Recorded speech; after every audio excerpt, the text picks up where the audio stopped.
Welcome back to my YouTube channel study life. आज की इस वीडियो में हम लेकर आए हैं शिक्षण अभिरुचि के 10 महत्वपूर्ण प्रश्न, जिसके माध्यम से आपकी तैयारी अच्छे से हो सके। जो प्री डीएलएड या प्री बीएड का पेपर दिलाने वाले हैं, तो इस प्रश्नों के माध्यम से आपकी तैयारी को हम बेहतर रूप देंगे। ये है ओल्ड क्वेश्चन पेपर। तो चलिए शुरू करते हैं और देखते हैं पहला प्रश्न। पहला प्रश्न है, कक्षा शिक्षण के दौरान आप छात्रों से कैसे प्रश्न पूछेंगे? जब आप कक्षा में पढ़ाएंगे तो उस समय आप छात्रों से किस प्रकार के प्रश्न पूछेंगे? ऑप्शन ए, पहले पढ़ाए गए पाठ से संबंधित, इससे पहले वाला जो पाठ पढ़ाया उससे संबंधित पूछेंगे। उस पाठ से संबंधित जो उस समय पढ़ाया जा रहा है, या उसको पूछेंगे जो उस समय आप पढ़ा रहे हैं। या फिर छात्रों के पूर्व ज्ञान से संबंधित। और ऑप्शन डी है उपरोक्त सभी। तो जब हम कक्षा में शिक्षण कराएंगे तो हम छात्रों से प्रश्न पूछेंगे पहले पाठ से पढ़ाए गए, उस पाठ से संबंधित जो पढ़ाया जा रहा है, और छात्रों के पूर्व ज्ञान से। तीनों को रिलेट करना है। तो इसका आंसर रहेगा ऑप्शन नंबर डी। दूसरा है, अध्यापक को निम्न में से किसे महत्व देना चाहिए? अध्यापक को सबसे ज्यादा महत्व किसे देना है? प्रधानाचार्य से अच्छे संबंध बनाने में, कक्षा में समर्पण भाव से शिक्षण करने में, छात्रों के भविष्य को लेकर चिंतित रहने में, या उपयुक्त में से कोई नहीं। तो अध्यापक को सबसे महत्वपूर्ण है वो है कक्षा में समर्पण भाव से शिक्षण कराना।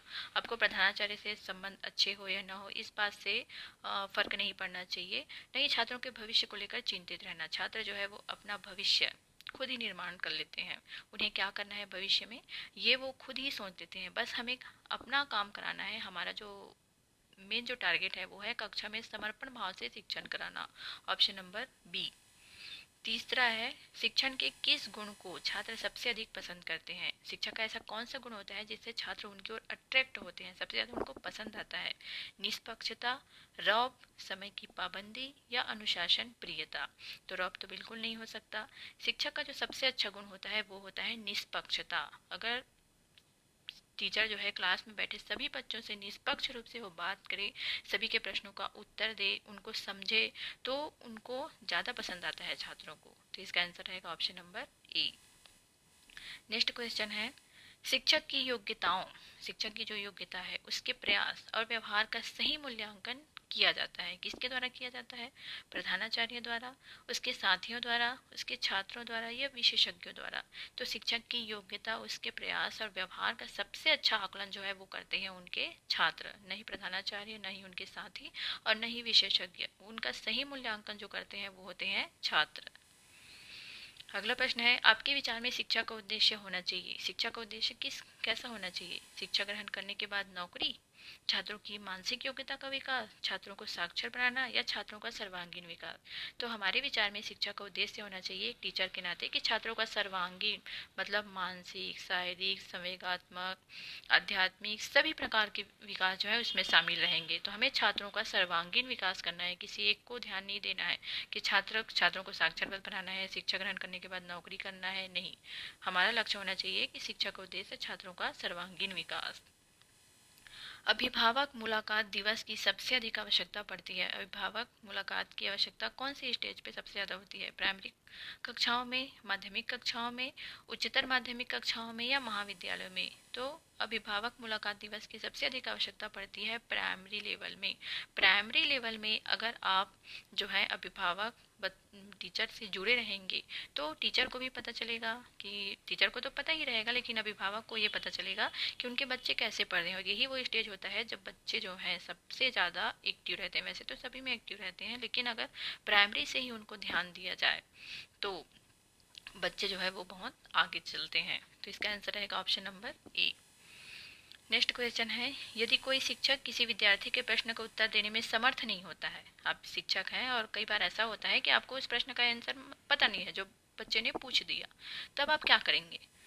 कहना चाहिए कि वह परामर्श के पश्चात उत्तर देगा, विद्यार्थी को फटकारना चाहिए, कहना चाहिए कि प्रश्न गलत है, अपनी अज्ञानता पर शर्मिंदगी महसूस करना चाहिए। तो उसको फटकारना बिल्कुल नहीं है। आप ये भी नहीं कह सकते कि प्रश्न गलत है, नहीं अपनी अज्ञानता पर शर्मिंदगी महसूस करना है।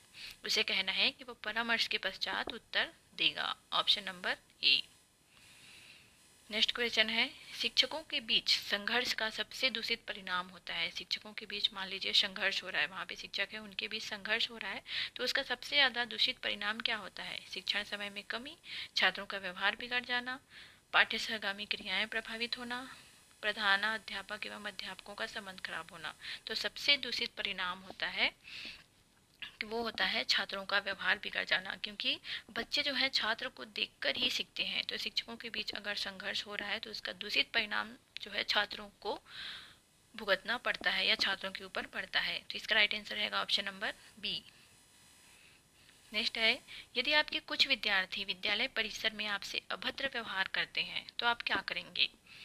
क्योंकि सभी बच्चे एक समान तो होते नहीं हैं, कुछ ऐसे टाइप के भी आपको विद्यार्थी मिलेंगे जो अभद्र व्यवहार करेंगे। तो आप उनके लिए क्या करेंगे? प्रधानाचार्य को सूचित करेंगे, उनके अभिभावकों को सूचित करेंगे, अपने स्वयं के चरित्र और विद्वता से उनके व्यवहार में अवश्य सुधार करना चाहिए, या इन विद्यार्थियों के विरुद्ध अन्य शिक्षकों को अवश्य तैयार करना चाहिए। तो ना ही हम प्रधानाचार्य को बता सकते हैं, न ही अभिभावक को बता सकते हैं, और अन्य शिक्षकों से को तैयार भी नहीं कर सकते। हमें स्वयं के चरित्र और विद्वता से उसके व्यवहार में सुधार लाने का प्रयास करना है। ऑप्शन नंबर सी।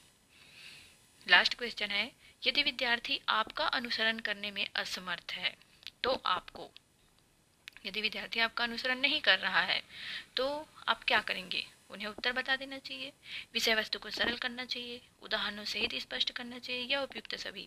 तो इस प्रश्न का जवाब जो है आप सभी नीचे हमें कमेंट सेक्शन में दीजिएगा कि इसका आंसर क्या हो सकता है। तो आज के वीडियो में बस इतना ही। Thank you.